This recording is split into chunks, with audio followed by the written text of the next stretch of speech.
probably be more suited to a therapist's office than an open mic night. But my last therapist said I had an avoidant attachment style, so obviously I haven't been back. So my dad has bipolar, and I think that's the least fun of all the main mental health issues. Like anxiety is like the cutesy one, depression's kind of angsty, very Kurt Cobain. But bipolar just sounds like the Antarctic branch of the LGBTQ community. Kind of a boring one. So my dad has like these crazy highs and lows, and during one of his really, really bad lows, things got brutal. There was like a lot of police and ambulances at our house. It was really intense. And I'm the oldest sister. I've got like a younger sister. So during all this, my main objective was to just kind of protect her, right? Shield her from what was going on. So I put a bag over her head and shot her in the car. Okay, I didn't really do that. That'd be so bad.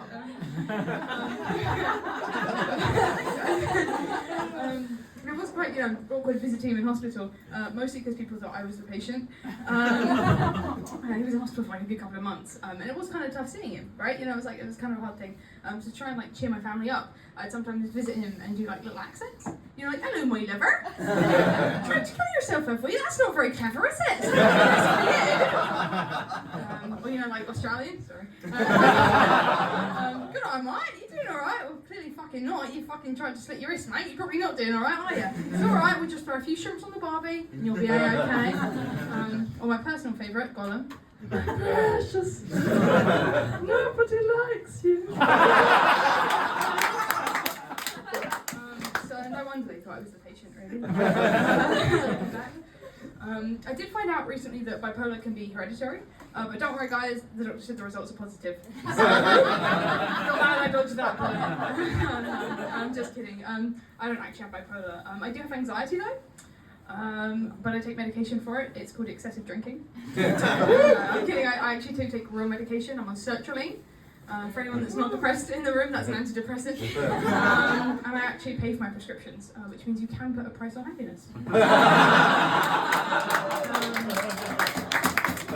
I still live at home with my parents, because you can also put a price on freedom. The only way I can really describe living at home in your 20s is kind of like staying at an all-inclusive resort in North Korea. Every single time I come home drunk, they know. Most recently I was at an Alanis Morissette tribute band, and I got so drunk, like absolutely blackout drunk, wasted. I was so drunk that I missed my favourite song, which was ironic. I wish I just came up with that for the pun, but it really did happen. Shame. Maybe I'm being harsh, it's kind of awkward living at home, but I am close with my mum. Her room's opposite mine. It does make it kind of hard to date though. Not the fact that I still live at home, just every other part of my personality. The last guy I was with, I met at a Halloween party. He was dressed as Spider-Man. I'm a big fan of Tom Holland. We kind of hit it off.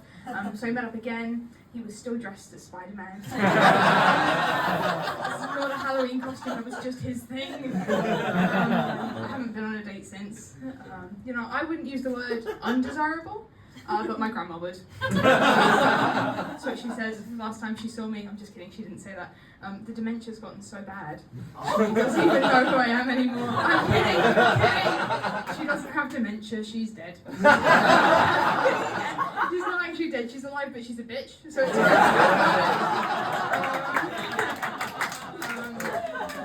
I have been feeling kind of undesirable lately though. Someone said to me the other day, you look like the kind of person that ate their twin in the womb. I'm really not sure what to do with that one. I'm not sure if they were trying to say I look like a cannibal or that I look like a bad sister. I'm not sure which is worse. You might be thinking like cannibalism should probably be the worst one, but I was raised Catholic. So the body and blood of Christ is a delicacy to me. Sorry, that was blasphemous, I should know better than that. I went to an all-girl Catholic school, which is a crazy religious experience, teaching you to believe in God while showing you exactly what hell is like. There was one good thing about that school though, my drama teacher, she was so kind, right? She used to let me eat lunch in her office every day. She took me on extra school trips so I could go to the theatre more. She even came with me to get my school jabs because I was scared, right? She was just the loveliest, kindest woman ever. This is genuinely true, by the way.